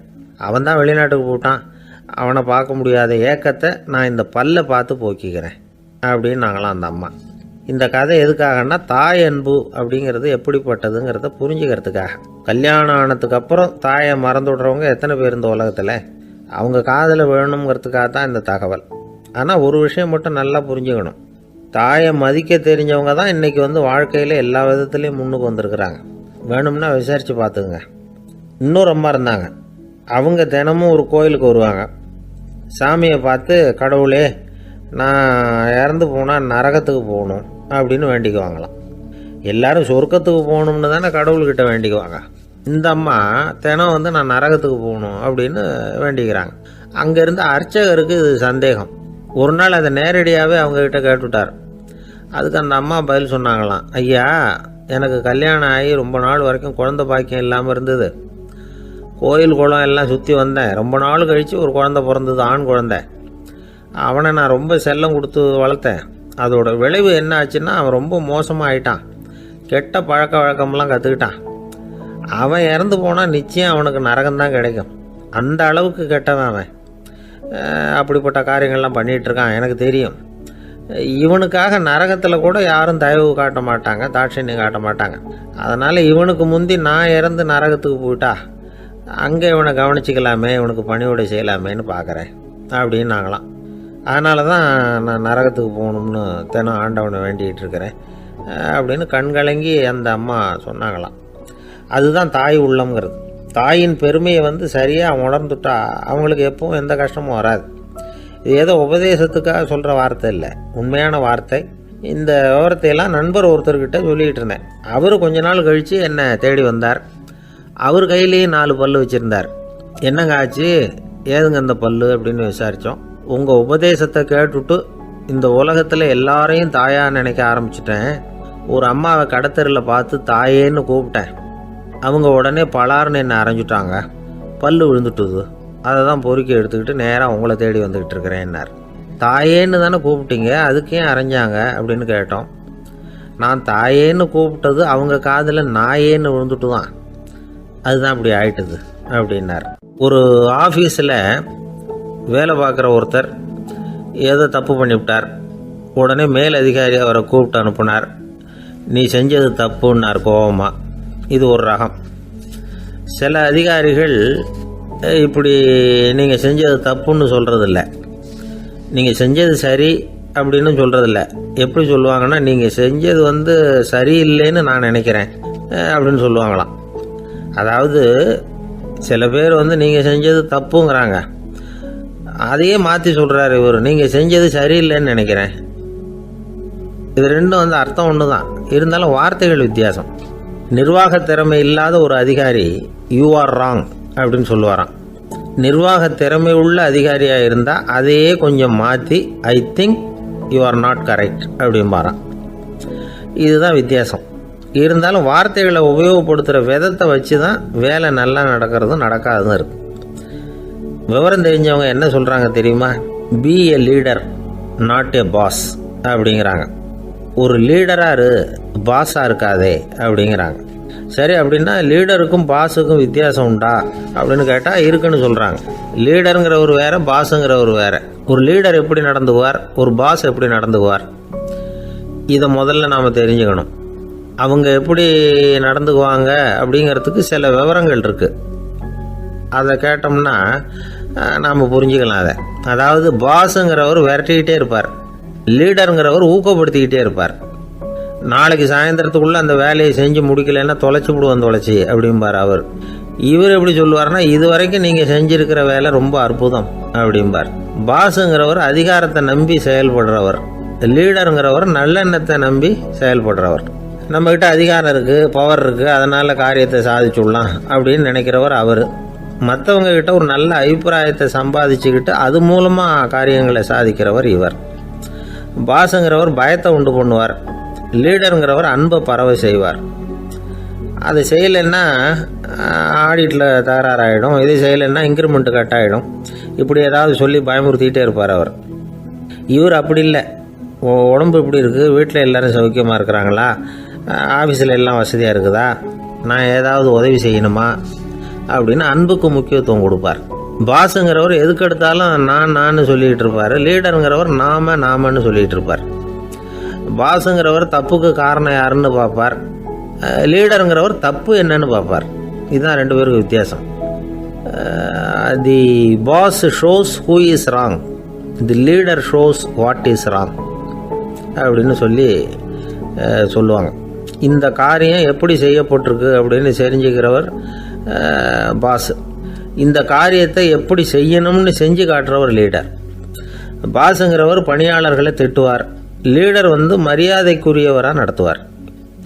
அதுக்கு உரியவராக அவர் நடந்துக்குவார். செய்கிற வேலையை ஒரு சுமையாக நினைக்க வைக்கிறவர் பாஸ். செய்கிற வேலையை ஒரு சந்தோஷமாக ஆக்குறவர் லீடர். ஒரு முதலாளியாக இருக்கிறவர் அல்லது ஒரு நிர்வாகியாக இருக்கிறவர் இது மாதிரியான நுணுக்கங்களை எல்லாம் தெரிஞ்சு வச்சுக்கிறது நல்லது. ஒரு பாஸ் இருக்கார். அவர் ஒரு நாள் ரொம்ப பெருமையாக தன்னோட ஆஃபீஸை பற்றி பேசிக்கிட்டு இருந்தார். எனக்கு கீழே 200 பேர் வேலை செய்கிறாங்க சார். நான் ஒரு கோடு கிழிச்சா அவங்க அதை தாண்டாத அளவுக்கு நான் நடந்துக்கிறேன் சார் அப்படின்னார் அவர். அது எப்படி முடியுது உங்களால் அப்படின்னு கேட்டோம். நான் கோடே கிழிக்கிறதில்ல சார் அப்படின்னார். ஒருத்தர் மனசில் நிம்மதி இல்லாமல் உட்காந்துருந்தார். என்ன சார் விஷயம் அப்படின்னு விசாரித்தேன். அகலக்கால் வச்சுட்டேன், அதுதான் அவதிப்படுறேன்னார். விவரமாக சொல்லுங்கன்னு. வீடு கட்டணும்னு ஆரம்பித்தேன், வேலை பாதியிலேயே நிற்கிது, கையில் பணம் இல்லை அப்படின்னார். இது மாதிரி ஆசாமிகள் பல பேரை நீங்கள் பார்த்துருக்கலாம். இவங்கெல்லாம் சுலபமாக மன அழுத்தத்துக்கு ஆளாயிடுறாங்க. மன உளைச்சல், அதாவது ஸ்ட்ரெஸ் அப்படின்னு சொல்கிறோமே, அதுக்கு அடிப்படையான சில காரணங்கள் உண்டு. அதாவது மிகையாக திட்டமிடுதல் அப்படிங்கிறதும் ஒரு முக்கியமான காரணம். நடைமுறை சாத்தியம் என்னங்கிறத மனசில் வச்சுக்கிட்டு எந்த திட்டத்தையும் தீட்டணும், அப்போ தான் அது சரியாக வரும். ரெண்டாவது காரணம் என்ன தெரியுமா? ஒரே நேரத்தில் பல்வேறு செயல்களில் ஈடுபடுறது. தொலைபேசியில் பேசிக்கிட்டே கையில் இருக்கிற கடிதத்தை படிச்சுக்கிட்டே எதிரில் உட்காந்துக்கிட்டு இருக்கிறவருக்கும் அப்பப்போ பதில் சொல்லிக்கிட்டு மனசில் பல்வேறு சிந்தனைகளை அப்படியே ஓட விட்டுக்கிட்டு இருக்கிறது, இதுவும் மன அழுத்தத்தை உண்டாக்குது.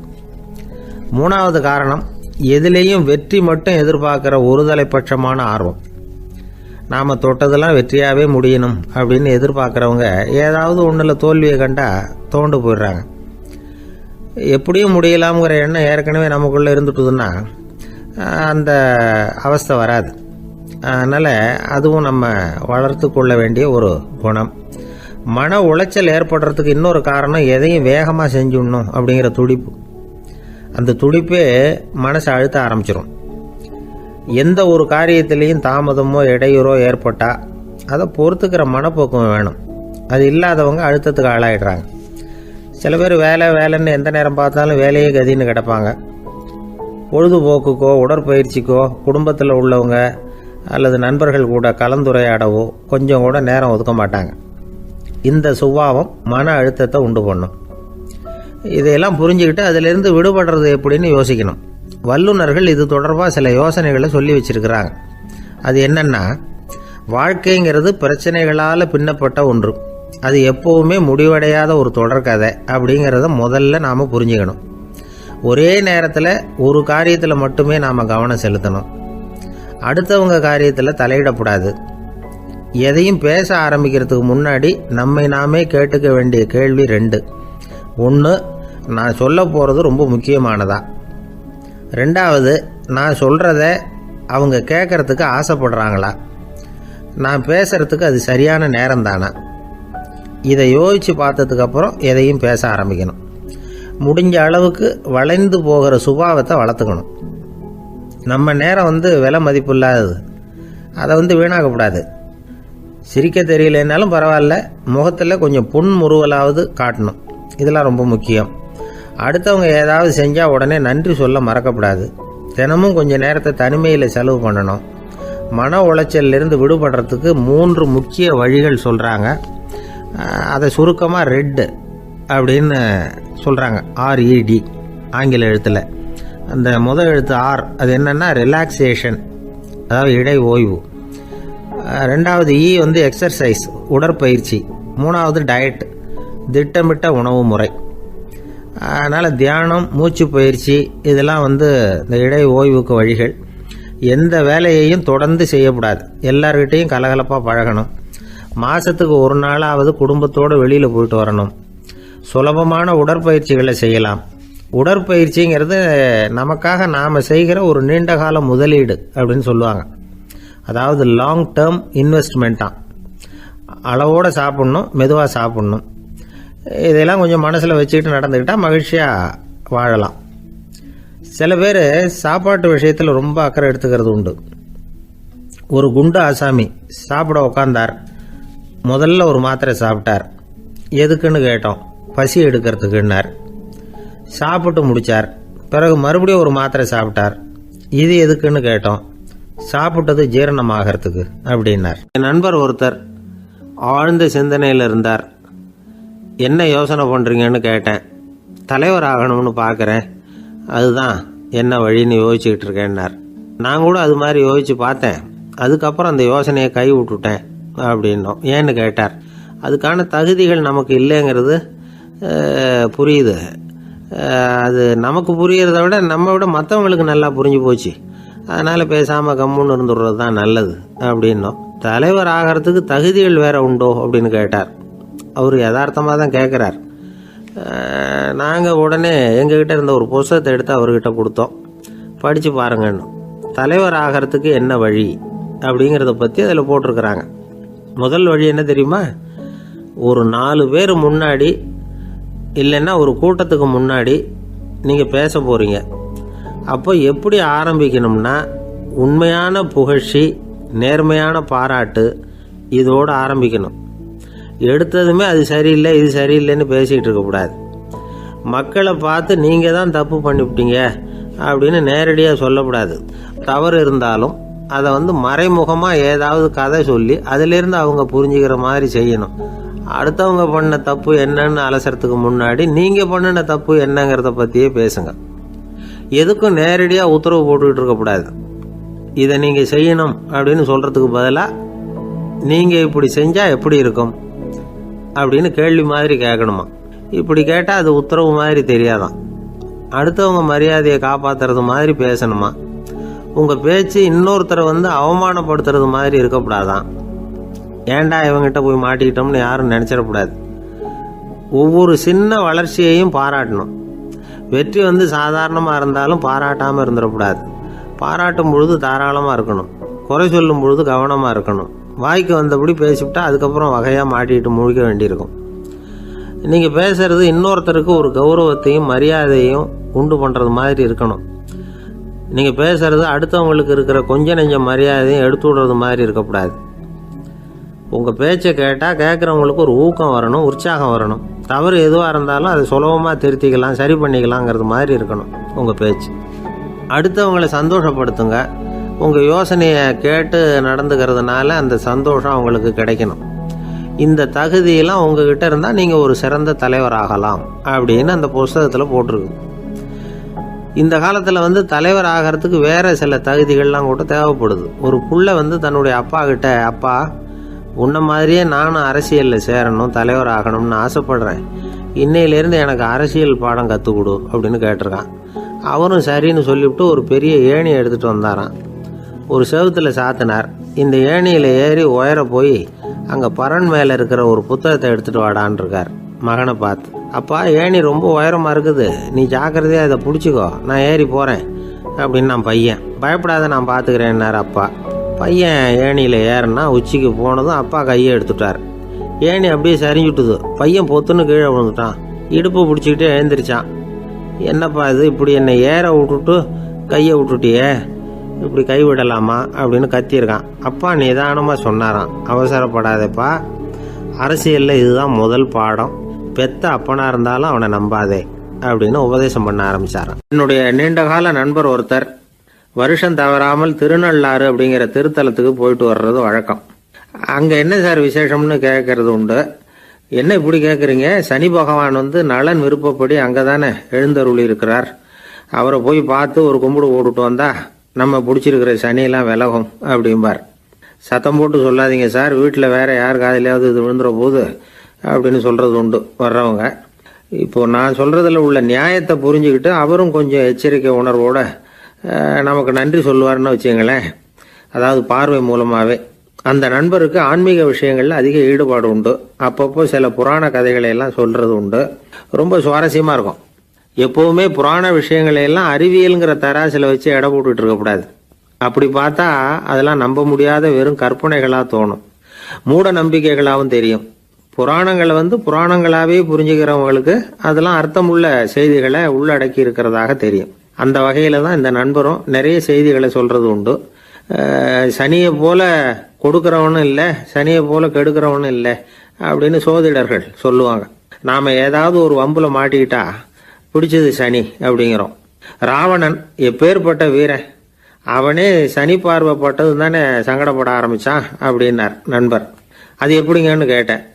அவர் சொல்ல ஆரம்பிச்சார், இந்த ராவணன் இருக்கானே நவ கிரகங்களையும் பிடிச்சி கொண்டுட்டு தன்னுடைய சிம்மாசனத்துல அப்படியே படிகளா போட்டு வச்சுட்டானா, ஒவ்வொரு படியா. பாவம் அந்த 9 தேவதைகளும் ஒவ்வொரு படியா குப்புற கிடக்குறாங்க. நவக்கிரகம் நம்மளை ஆட்டி படைக்குதுன்னு நாம சொல்லிட்டு இருக்கிறோம். ஆனா அந்த நவக்கிரகங்களை ராவணன் எப்படி வச்சிருந்தான் பாருங்க. எல்லாரையும் சிம்மாசனத்துக்கு பக்கத்துல படிப்படியா போட்டு வச்சிருக்கிறான். காலை அது மேல வச்சுதான் ஏறி போகணும். வேற வழி இல்லாம எல்லாரும் குப்புற விழுந்து கிடக்குறாங்க. ராவணன் ஒவ்வொரு தடவையும் இவங்க முதுகுல அடி வச்சு ஏறி தான் அந்த சிம்மாசனத்துக்கு போறது வழக்கம். இப்படி நடந்துகிட்டு இருக்கிறது நாரதர் கண்ணுல போட்டுட்டு தான். அவர் சும்மா இருப்பாரா? யோசனை பண்ணார், என்ன செய்யலாம் அப்படின்னு. ஒரு முடிவு பண்ணிட்டு நேரா ராவணன் கிட்ட போனாராம். ராவணா, நீ நவக்கிரகங்களை பிடிச்சி கொண்டாந்து உன்னுடைய சிம்மாசனத்துக்கு படிகளா போட்டு வச்சிருக்கிற, அது உன்னுடைய வீரத்தை காட்டுது. இருந்தாலும் ஒரு விஷயத்த நீ யோசிச்சு பார்க்கணும். ஒவ்வொரு தடவை நீ சிம்மாசனத்துக்கு போகும்பொழுதும் நவக்கிரகங்களின் முதுகல் அடி வச்சு நீ ஏறி போற, அது உனக்கு பெருமை கிடையாது. அவங்களுடைய மார்புல அடி வச்சு ஏறி போகணும், அதுதான் உனக்கு பெருமை அப்படின்னாரா. இவர் சொல்றதும் சரிதானே அப்படின்னு யோசிச்சிருக்கான் ராவணன். உடனே குப்புற கிடந்த நவக்கிரகங்களை திருப்பி மல்லாக்க போட்டான். அவங்க மார்புல அடி வச்சு மேலே ஏறி சிம்மாசனத்துக்கு போனானா. அப்படி போயிட்டு இருக்கும் பொழுது சனி பகவானின் பார்வை அவன் மேல பட்டுதான். அவ்வளவுதான். என்னாச்சு தெரியுமா? சூர்பனகை தேடி வந்தா. சீதையோட அழகை பத்தி தன்னுடைய அண்ணங்கிட்ட சொல்ல ஆரம்பிச்சுட்டா. விவகாரம் ஆரம்பமாயிட்டது. அதுதான் சனியினுடைய வேலை அப்படின்னு சொல்லி இந்த கதையை சொல்லி முடிச்சார் என்னுடைய நண்பர். ஆக சனியின் பார்வை நம்ம மேல படாம பாத்துக்கிறது தான் நல்லதுங்கிறீங்க அப்படின்னு. ஆமா சார், இப்ப கூட நான் உங்க வீட்டுக்கு வந்திருக்கிறதே ஒருத்தருடைய பார்வை என் மேல படக்கூடாதுங்கிறதுக்காகத்தான் அப்படின்னார். யாருங்க அதுன்னு என்னுடைய மாமனார் சார். அவசரத்துக்கு அவர்கிட்ட கொஞ்சம் கடன் வாங்கிவிட்டேன். நம்ம மாப்பிள்ளை தானேன்னு சொல்லி அவரு விட்டு கொடுக்கறதுக்கு தயாரா இல்லை. இன்னைக்கு இப்ப அவர் எங்க வீட்டுக்கு வரக்கூடிய நேரம், அதுதான் அவர் பார்வையிலிருந்து படாம தப்பிக்கலாங்கிறதுக்காக இங்க வந்துட்டேன் அப்படின்னார். பார்வை படணும்னு இருந்தா பட்டுத்தான் தீரும் போல இருக்கு அப்படின்னா. என்ன சார் சொல்றீங்கன்னார் ஒன்னும் புரியாம. நீங்க இங்கதான் வருவீங்கன்னு அவருக்கு ஏற்கனவே தெரியும் போல இருக்கு. அதனால உங்களுக்கு முன்னாடியே உங்க மாமனார் இங்க வந்துட்டார். அதுவும் அந்த பீரோவுக்கு பக்கத்துல தான் பின்னாடி மறைஞ்சு நின்றுட்டு இருக்கிறார் அப்படின்னு. ஒரு பள்ளிக்கூடம், அதுல வசதியான வீட்டுக்குள்ள ஒருத்தன் படிச்சுக்கிட்டு இருந்தான். இன்னொரு ஏழை பையனும் அங்க படிச்சுக்கிட்டு இருக்கிறான். இவங்க 2 பேரும் ஒரே தெருவில் தான் இருக்கிறாங்க. பணக்கார வீட்டு பையன் பங்களாவில் இருந்தான். அவனுக்கு வேலை செய்யறதுக்காக சில வேலை ஆட்கள் உண்டு. அதனால அவன் நல்லா சாப்பிடுவான், தூங்குவான். ஏதோ வரணுமேங்கிறதுக்காக பள்ளிக்கூடத்துக்கு வருவான், போவான், அவ்வளவுதான். இந்த ஏழை பையன் இருக்கானே, அவன் அப்படி இல்லை. காலையில எழுந்திருப்பான், உடற்பயிற்சி பண்ணுவான், அவங்க வீட்டில் கிடைக்கிற சாதாரண உணவு அதை அளவோட சாப்பிடுவான், வீட்டில் உள்ள வேலைகளையும் செய்வான், பள்ளிக்கும் தவறாம வந்துடுவான். அவனுக்கு கூட பிறந்த சகோதர சகோதரிகள் 8 பேர். எல்லாரும் தன்னம்பிக்கையோட அவங்க வேலையை செஞ்சுக்கிட்டு இருந்தாங்க. இந்த பையன் எப்பவும் உண்மையை தான் பேசுவான், கடமையை ஒழுங்கா செய்வான். ஆசிரியர்களுக்கு இவனை ரொம்ப பிடிக்கும். அதனால இவனை அந்த பள்ளிக்கூடத்து மாணவர் தலைவனா ஆக்கியிருந்தாங்க. இது அந்த பெரிய இடத்து பையனுக்கு பிடிக்கல. மாணவர் தலைவனுக்கு பணிஞ்சு போறதுக்கும் அவனுக்கு விருப்பம் இல்லை. ஒரு நாள் வகுப்புல ஆசிரியர் எல்லா மாணவர்களுக்கும் ஒரு வேலை கொடுத்தார். எல்லாரும் அதை சுறுசுறுப்பா செஞ்சுக்கிட்டு இருக்கிறாங்க. இவன் மட்டும் சோம்பலா உட்காந்துருக்கிறான். ஆசிரியர் அந்த பக்கமா வந்தார். இதை பார்த்துட்டார். உடனே மாணவர் தலைவனா இருக்கிற அந்த ஏழை பையனை கூப்பிட்டார். இதை பாருப்பா, ஏன் அந்த பையன் இப்படி சும்மா உட்காந்துருக்கிறான், என்னன்னு விசாரிச்சு சொல்லு அப்படின்னு சொல்லிவிட்டு உள்ள போயிட்டார். இவன் மெதுவா போய் அவன்கிட்ட விசாரிச்சான், ஏன் இப்படி சோர்ந்து போய் உட்காந்துருக்கிற அப்படின்னு. அவன் ரொம்ப அலட்சியமா இவனை திரும்பி பார்க்கறான். என்னோட சிரமம் உனக்கு என்ன தெரியும்? வீட்டில் என்னுடைய சௌகரியங்களை கவனிக்கிற வேலையாட்கள் 2 பேரும் இன்னைக்கு வேலைக்கு வரல. அதனால என்னோட வேலையெல்லாம் நானே கவனிக்கிற மாதிரி ஆயிட்டுது. அதனால சோர்ந்து போயிட்டேன் அப்படின்னு நான். அப்புறம் கேட்டிருக்கான், அது சரி, உன்னுடைய வீட்டில் உன்னுடைய வேலைக்காரங்க வராத போது நீ எப்படி சமாளிக்கிற அப்படின்னு கிண்டலாக கேட்டிருக்கான். அதாவது இவன் ஏழைங்கிறதையும் இவன் வீட்டில் வேலை செய்யறதுக்கு யாரும் இல்லைங்கிறதையும் இப்படி சொல்லி கிண்டல் பண்ணுறான். இந்த ஏழை பையனுக்கு இது புரிஞ்சுது, மனசு வேதனை போட்டுது. இருந்தாலும் வெளியில் காட்டிக்காமல் சிரிச்சுக்கிட்டே சொன்னானா, எனக்கு அந்த கவலையே கிடையாது, என்னுடைய உதவிக்கு நான் நினைச்ச உடனே என்னுடைய காரியத்தை செய்யறதுக்கு 8 பேர் எப்பவும் தயாராக இருப்பாங்க அப்படின்னு நானும். இவன் இப்படி சொன்னதும் அவனுக்கு ஒரு மாதிரி ஆயிட்டு தான், தலையை குனிஞ்சுக்கிட்டே போயிட்டான்.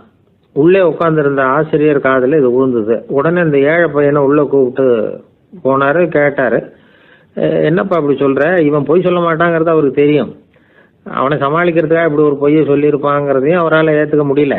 ஏன்பா நீ நினைக்கிற காரியத்தை செய்ய 8 பேர் தயாராக இருக்கிறதா சொன்னியே, உன்னுடைய சகோதர சகோதரிகளை குறிப்பிட்டு அப்படி சொன்னியா அப்படின்னு கேட்டார். இல்லைங்க ஐயா, நான் அவங்கள குறிப்பிட்டு அப்படி சொல்லலைன்னா. அப்படின்னா பொய் சொன்னியா? இந்த சின்ன விஷயத்துக்கு அப்படி பொய் சொல்லலாமான்னார். ஐயா நான் பொய்யும் சொல்லலைன்னா. இவன் அப்படின்னா நீ சொன்னதுக்கு என்ன அர்த்தம்னார். இப்போ அந்த பையன் சொல்கிறான், ஐயா நான் நினைக்கிறத செய்து முடிக்க என் கூட இருக்கிற அந்த 8 பேர் யாருன்னா 2 கால் 2 கை வாய் மூக்கு கண்ணு காது ஆக மொத்தம் 8. இவங்க தான் அந்த வேலை ஆட்கள். நான் சொல்கிறத செய்யறதுக்கு, நான் சொல்கிறத கேட்கறதுக்கும் செய்யறதுக்கும் அவங்க எப்பவும் தயாராக இருக்காங்க. அந்த அளவுக்கு என்னுடைய பயிற்சிகள் பழக்க வழக்கங்கள் மூலமாக அவங்கள நல்ல நிலைமையில் வச்சிருக்கிறேன் அப்படின்னா. இந்த கதையை சுவாமி சின்மயானந்தர் சொல்கிறது வழக்கம். இயற்கை நமக்கு கொடுத்துருக்கிற வேலை ஆட்கள் இந்த 8, இவங்களை நல்ல முறையில் வச்சிருந்து வேலை வாங்க வேண்டியது நம்முடைய கடமை. அந்த கடமையை ஒழுங்காக செஞ்சுக்கிட்டு வந்தால் வாழ்க்கையில் வெற்றி நிச்சயம், இல்லைன்னா குழப்பம்தான். புத்தி சரியாக இல்லைன்னா இந்த வேலையாட்கள் நாம் சொல்கிறத கேட்க மாட்டாங்க. ஒருத்தன் குடி போதையில் தள்ளாடி தள்ளாடி போய் ஒரு மரத்தில் முட்டிக்கிட்டானான். தலையில் கட்டு போட்டுக்கிட்டு மறுநாள் வந்திருக்கான். ஏன்டா இப்படி பண்ணுறேன்னு கேட்டிருக்காங்க. நான் ஒதுங்கி போன்னு தான் சொன்னேன், அது கேட்கல அப்படின்றான். எது கேட்கல? உன்னோட காலா அப்படின்னு கேட்டிருக்காங்க. இல்லைங்க அந்த மரம் அப்படின்னு நானா. ஒருத்தர் குதிரை ரேஸுக்கு போனார், பணம் கட்டினார், தோற்று போயிட்டார். மறுபடியும் போனார், பணம் கட்டினார், தோற்று போனார். அடுத்த தடவையும் பணம் கட்ட போனப்போ அவரை தடுத்து கேட்டோம், ஏன் சார் ஏற்கனவே விட்டது போதாதா, இன்னமும் இருக்கிறத விடணுமா அப்படின்னு கேட்டோம். விட்டதையெல்லாம் மொத்தமாக எடுக்க வேணாமா சார், அதுக்காக தான் தொடர்ந்து பணம் கட்டுறேன்னார் அவர். இவரை திருத்துறது ரொம்ப கஷ்டம். இது ஒரு மனநோய். மனநோய்களில் பல வகை உண்டு. மனநோய்கள் பிரிவு அட்டவணையில் சூதாட்டம்ங்கிறது அவதியுறும் நோய் அப்படிங்கிற தலைப்பில் வருது. சூதாட்டம் 2 வகைப்படும்னு சொல்கிறாங்க உளவியல் நிபுணர்கள். ஒரு வகை எப்படின்னா நண்பர்களோடு சேர்ந்துக்கிட்டு மகிழ்ச்சியும் கிளர்ச்சியும் அடையிறதுக்காக ஈடுபடுறது, பிரச்சனைகளை தீர்க்கறதுல ஒரு ஆர்வம், கேளிக்கைக்காக கொஞ்சம் விட்டு பிடிக்கிறது அப்படிங்கிற மனுஷனுடைய அடி மனசில் உள்ள விபரீத பிணைய சுபாவம், இதெல்லாம் அதுக்கு காரணம். இன்னொரு வகை எப்படின்னா சூதாட்டத்தில் ஈடுபட்டு ஒரு கட்டாய நிலைமைக்கு ஆளாயிடுறது, ஈடுபடு அப்படின்னு மனசு ஒரு வெறித்தன்மையை தூண்டிக்கிட்டே இருக்கும். இப்படிப்பட்டவங்களுக்கு நாம் தோத்துக்கிட்டு இருக்கோங்கிறது தெரியும், நாம் ஜெயிக்கிறதுக்கான சந்தர்ப்பம் இல்லைங்கிறதும் தெரியும். இதனால் நமக்கும் கஷ்டம், நம்ம சுற்றி இருக்கிறவங்களுக்கும் கஷ்டங்கிறதும் புரியும். அப்படி இருந்தும் சூதாடுவாங்க. இதுக்கு காரணம் சூதாடியின் பகற்கனவு அப்படிங்கிறாங்க நிபுணர்கள். இந்த நிலைமைக்கு கட்டாய சூதாட்டம் அல்லது நிர்பந்த சூதாட்டம் அப்படின்னு பேர் வச்சிருக்கிறாங்க. இப்படிப்பட்ட ஆசாமி இருக்கிறது பூரா விட்டுருவான், கடன் வாங்குவான், திருடுவான். இருந்தாலும் என்னைக்காவது ஒரு நாள் ஜெயிச்சிருவேன் அப்படின்னு சொல்லிக்கிட்டே இருப்பான். விட்டதை எடுத்துருவேங்கிற ஒரு நம்பிக்கை சுடர் அவனுக்குள்ளே எரிஞ்சிக்கிட்டே இருக்கும். இவனை மனநோயாளி அப்படின்னு சொல்லிட முடியாதான். என்ன காரணம்னா இது மாதிரி ஆளுங்க கிட்ட மன போராட்டமோ கவலையோ பதட்டமோ இருக்கிறது இல்லை. சில விசேஷமான குணங்கள் இவங்க கிட்ட உண்டு. எதிர்ப்பு உணர்ச்சி, சிறுபிள்ளைத்தனம், சட்ட திட்டங்களையும் சம்பிரதாயங்களையும் உட தெரியாத மனப்போக்கு, பொறுப்பில்லாத தன்மை, நெறி தவறி நடக்கிறது எல்லாம் இவங்ககிட்ட உண்டு. ஆனால் வெளிப்பார்வைக்கு ரொம்ப சிநேகமாக இருப்பாங்க, அன்பாக இருப்பாங்க, அப்படி இருக்கிறதாக காட்டிக்குவாங்க. ஆதாயம், சுயலாபம் இதெல்லாம் கருதி தான் பழகுவாங்க. இவங்க கேட்குறப்ப நாம் பணம் கொடுக்கலன்னு வச்சுக்கோங்க, நம்மளை கை விட்டுருவாங்க. நம்ம மேலே அபாண்டமாக பழி சுமத்துறது கூட தயங்க மாட்டாங்க. தங்களுடைய சூதாட்ட நடவடிக்கைகளுக்கு சாதகமான காரணங்களை சொல்லிகிட்டு இருப்பாங்க. நீ வேணும்னா பாரு, ஒரே நாளில் நான் இழந்ததையெல்லாம் மீட்டு லட்சாதிபதி ஆறேன்னா இல்லையா பாரு அப்படிம்பாங்க. தோற்று போகிறத ஒரு படிப்பினையாக இவங்க எடுத்துக்கிறதே இல்லை. தோற்று போகிறதுலேயே இவங்களுக்கு ஒரு அலாதியான சுகம். தனக்குத்தானே துன்பத்தை வரவழைச்சிக்கிட்டு இன்பம் அடையிறதுக்கு தன்வதை சுகம் அப்படின்னு பேர். இவங்கெல்லாம் அந்த ரகம். சில பேர் எப்படி தெரியுமா, மந்திர எண்ணங்களை வரவழைச்சிக்கிறது, சூதாடுறதுக்காக ஆஃபீஸில் கையாடல் பண்ணுறது, அடுத்தவங்க கிட்டேருந்து திருடுறது. இந்த மந்திர எண்ணம் தீவிரமாச்சுன்னா ஒரு மாதிரியாக பேச ஆரம்பிச்சிருவாங்க. தோல்வி தான் சார் வெற்றிக்கு முதல் படியும்பாங்க. தன்னால் பகடக்காய்களையும் குதிரை ஓட்டிகளையும், அதாவது இந்த ஜாக்கிகள், அதெல்லாம் கட்டுப்படுத்த முடியுங்கிற பித்து நிலைக்கு இவங்கெல்லாம் தள்ளப்பட்டுருவாங்க. சில சூதாடிகள் ஆராய்ச்சி பார்த்ததில் என்ன தெரிய வந்தது தெரியுமா? அவங்கெல்லாம் குழந்தை பருவத்தில் அன்புக்காக ஏங்கினவங்களாம், புறக்கணிக்கப்பட்டவங்களாம், உதவிகளை பெற முடியாதவங்க, இப்படிலாம் இருந்திருக்கிறாங்க. இவங்க வளர வளர மற்றவங்க சௌகரியம் பற்றி அக்கறை இல்லாதவங்களாக ஆயிடுறாங்க. அதிர்ஷ்ட தேவதை தன்னோடு இருக்கிறாங்க அப்படிங்கிற அசையாத நம்பிக்கை இவங்களுக்கு. இவங்களை திருத்துறது ரொம்ப கஷ்டம். அதனால் பந்தயம், சூதாட்டம் இது மாதிரியான விஷயங்களை விட்டு விலகியே இருக்கிறது தான் நமக்கு நல்லது. ஒரு ஆள் சொன்னான், என்னுடைய குதிரை வேகமாக ஓடுறதுக்கு என்ன வழி அப்படின்னு கால்நடை மருத்துவர்கிட்ட யோசனை கேட்டேன். அவர் ஒரு பாட்டில் நிறைய மாத்திரைகளை கொடுத்து தினம் 2 மாத்திரை விதமாக கொடுக்க சொன்னார். முதல் நாள் 2 மாத்திரையை கொடுத்துட்டு அது மேலே ஏறி உட்கார்றதுக்கு போனேன். அவ்வளவுதான். அதுக்குள்ளே அது அம்பு மாதிரி பாஞ்சு ஓடி போச்சு. நான் இன்னும் உட்காரவே இல்லை, அதுக்குள்ளே பாஞ்சு ஓடி போச்சு அப்படின்னா. அடடா, அப்புறம் நீங்கள் என்ன பண்ணீங்க அப்படின்னு கேட்டாங்க. என்ன பண்ணுறது, மீதி மாத்திரை பூராவே நான் முழுங்கி விட்டு அதுக்கப்புறம் துரத்தி பிடிச்சி அது மேலே ஏறி உட்காந்தேன் அப்படின்னா அவன். பொங்கல் திருநாள்னா இது ஏதோ அறுவடை திருநாள் அப்படின்னு சொல்லுவோம். அதாவது வருஷம் பூரா நாம் பாடுபட்டு அதனுடைய பலனை அனுபவிக்கிற நாள் அப்படிங்கிறது நாம் சொல்லிகிட்டு இருக்கிறது. இது முக்கியமாக இது ஒரு நன்றி அறிவிப்பு நாள் அப்படின்னு சொல்லுவாங்க. இன்றைக்கி நிறைய நன்றி அறிவிப்பு கூட்டம்லாம் நடந்துக்கிட்டு இருக்குல்ல, அது மாதிரி விவசாயிகள் நடத்துகிற ஒரு நன்றி அறிவிப்பு விழா இது. யாருக்கு நன்றி சொல்கிறாங்கன்னா ஆதவனுக்கு. அதாவது சூரியன் இல்லைன்னா விவசாயம் இல்லை. அதனால் ஆதவனுக்கு நன்றி செலுத்துகிற நாளாக இந்த பொங்கல் திருநாளை நாம் கொண்டாடுறோம். அதாவது இந்த பொங்கலில் விவசாயிகள்கிட்டேருந்து நிறைய பண்புகளை நாம் தெரிஞ்சுக்க வேண்டிய நாள் இது.